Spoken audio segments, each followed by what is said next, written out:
I wish to dance, she wished to dance, but they told her it was improper for a princess, so she had to twirl in the moonlight, dressed in her nightgown. She put on shows for the stars, her feet bare on the wet grass. She danced to no music, only the tune in her head. She left her tiara on her dresser, made sure her parents were fast asleep, and tied her hair with blue ribbon, walking out the door. It was always dark, she never minded, until the day she fell. She didn't realize how hard the cobblestone pathway really was until her leg hit it with a crumbling thud. She was used to moving lightly on her feet, not noticing the heaviness of her surroundings. She thought she would die there, alone, the echo of the crack of her bone playing again and again in her head. She passed out from the pain, and awoke in her bed. She thought it was all a dream, from the dancing to the fall, but she saw her foot elevated on a pillow. She wasn't allowed to do anything. More than usual, her bed became her home and her home became her prison. She couldn't reach much farther than her small bedside table. And she knew no one would be willing to tend to her. She was too much of a burden for that luxury. There were books on her table, 5, in total. 2 were fantasy, 1 was an autobiography, and the last 2, her favorites, were mysteries. She read them over and over again, careful not to bend her leg, and she soon caught on to why or how the mysteries came to a close. The pages of the books became worn and tired, and one of them tore as she turned the page. It was one of the fantasy books. Right in the middle of the casting of a spell. She had gasped, sorry to have ruined something. Ruined one small part of her escapes. The next day, her mother had told her princesses didn't read fantasy or mystery. She only let her keep the autobiography, written by a king who died long before the princess was born. 2 months later, which felt like years for the princess, she could walk again. She steered clear of the outdoors and wandered in the castle halls. She desperately wanted to solve another mystery. But she happened to roam into the kitchen. Countless maids bustled about, cooking the next closest meal for the family. The smells were heavenly, and the princess watched, perplexed, as one of the cooks swiftly churned and mixed and sprinkled salt. The next day, the princess returned, again silently watching. On the 3rd day, she spoke up. She asked one of the cooks if she could help. They were only mildly surprised at seeing the princess there, and gave her small jobs to keep her busy. A mix here, a taste there. But she wanted to do more. She stood at one of the cook's sides as she cut tomatoes and cucumbers and lettuce into tiny pieces. She asked the cooks to teach her. And teach her they did. By the end of the week, the princess could cut with precision, cook a steak to perfection, and boil herself eggs with ease. She came to the kitchen each day, rosy-cheeked with excitement, and all the cooks would gladly teach her what they knew.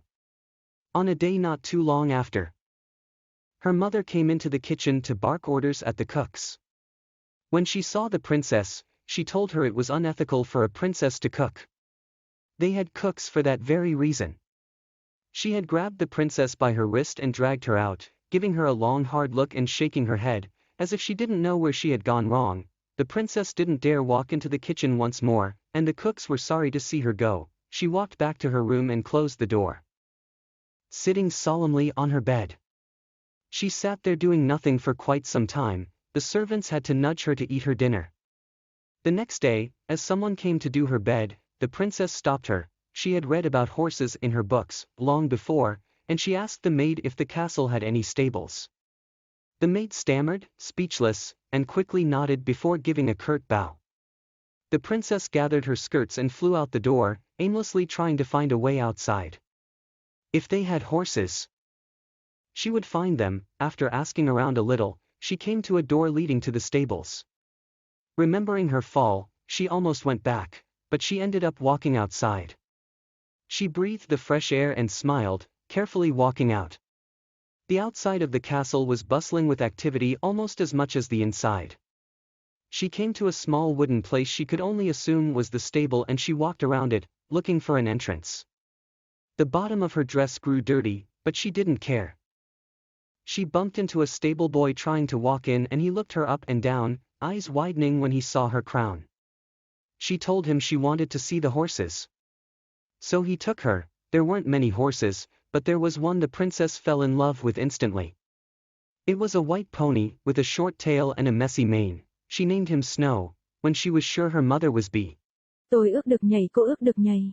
Nhưng họ nói với cô ấy điều đó là không đúng đối với một công chúa.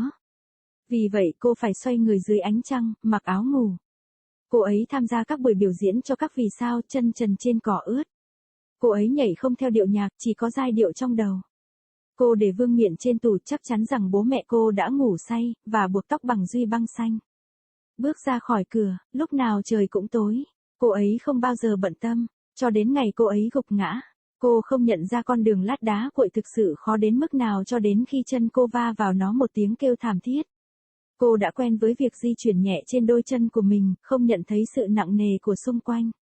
Cô nghĩ mình sẽ chết ở đó, một mình. Tiếng vang của tiếng răng rắc cứ vang lên trong đầu cô. Cô ngất đi vì đau và tỉnh dậy trên giường. Cô nghĩ tất cả chỉ là một giấc mơ từ khi nhảy múa cho đến khi bị ngã, nhưng cô lại thấy chân mình kê cao trên một chiếc gối. Cô ấy không được phép làm bất cứ điều gì nhiều hơn bình thường. Giường của cô ấy trở thành nhà của cô ấy và nhà của cô ấy trở thành nhà tù của cô ấy. Cô ấy không thể vươn xa hơn cái bàn nhỏ cạnh giường ngủ của mình. Và cô ấy biết rằng sẽ không ai có thiện chí với cô ấy. Cô đã quá gánh nặng cho sự xa hoa đó. Có sách trên bàn của cô ấy. Tổng cộng là 5, 2 là giả tưởng, 1 là tự truyện, và 2 là cuối cùng, mục yêu thích của cô, là những điều bí ẩn. Cô đọc đi đọc lại chúng, cẩn thận để không bị cong chân, và cô nhanh chóng hiểu được tại sao hoặc bằng cách nào mà những bí ẩn đã kết thúc. Các trang sách trở nên mòn và mỏi, và một trong số chúng bị xé khi cô lật trang. Đó là một trong những cuốn sách giả tưởng, ngay giữa giai đoạn đúc bùa chú. Cô đã thở hổn hển, xin lỗi vì đã làm hỏng thứ gì đó.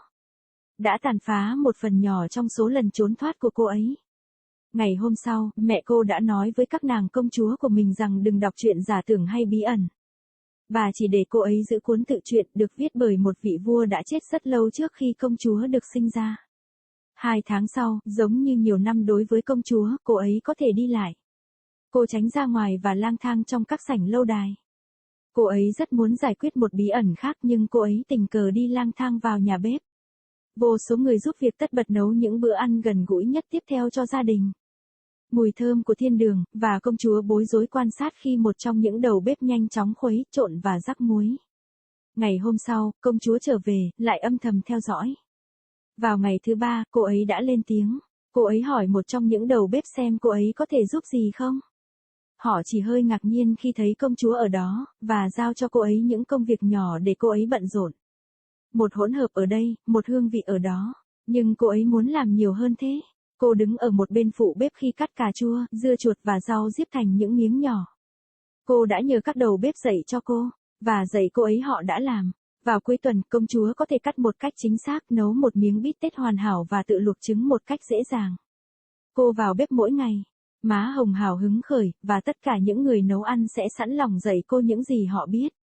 Vào một ngày không lâu sau đó, mẹ cô vào bếp để sủa yêu cầu đầu bếp. Khi cô ấy nhìn thấy công chúa, cô ấy nói với cô ấy rằng công chúa nấu ăn là trái đạo đức. Họ đã có đầu bếp vì lý do đó. Cô ấy đã nắm lấy cổ tay công chúa và kéo cô ấy ra ngoài, nhìn cô ấy một cái nhìn thật lâu và lắc đầu. Như thể cô ấy không biết mình đã sai ở đâu. Công chúa không dám bước vào bếp một lần nữa, và những người đầu bếp rất tiếc khi thấy cô đi. Cô trở về phòng, đóng cửa lại, ngồi nghiêm trang trên giường. Cô ngồi đó không làm gì trong một thời gian khá lâu, những người hầu phải thúc cô ăn bữa tối. Ngày hôm sau, khi có người đến dọn giường cho cô, công chúa đã ngăn cô lại. Cô đã đọc về ngựa trong sách của mình từ rất lâu trước đó, và cô hỏi cô hầu gái xem lâu đài có chuồng ngựa nào không. Cô hầu gái lắp bắp không nói nên lời, và nhanh chóng gật đầu trước khi cúi đầu cộc lốc. Công chúa gom váy bay ra khỏi cửa, cố gắng tìm đường ra ngoài một cách vu vơ. Nếu họ có ngựa, cô ấy sẽ tìm thấy chúng. Sau khi hỏi han xung quanh một chút, cô ấy đi đến một cánh cửa dẫn đến chuồng ngựa. Nhớ lại mùa thu của mình, cô ấy đã suýt quay trở lại, nhưng cuối cùng cô ấy vẫn bước ra ngoài. Cô hít thở bầu không khí trong lành rồi mỉm cười, cẩn thận bước ra ngoài. Bên ngoài lâu đài nhộn nhịp với hoạt động gần như bên trong. Cô đến một nơi nhỏ bằng gỗ mà cô chỉ có thể cho rằng đó là chuồng ngựa, và cô đi xung quanh nó tìm kiếm một lối vào. Đáy váy của cô ấy trở nên bẩn thỉu, nhưng cô ấy không quan tâm. Cô tình cờ gặp một người chăn ngựa đang cố gắng bước vào, và anh ta nhìn cô từ trên xuống dưới, mắt mở to khi nhìn thấy vương miện của cô. Cô ấy nói với anh ấy rằng cô ấy muốn xem những con ngựa. Vì vậy, anh đã lấy cô. Không có nhiều ngựa, nhưng có một con mà công chúa yêu ngay lập tức. Đó là một con ngựa trắng, với một cái đuôi ngắn và một cái bờm lộn xộn. Cô đặt tên anh là Snow, khi cô ấy chắc chắn rằng mẹ cô ấy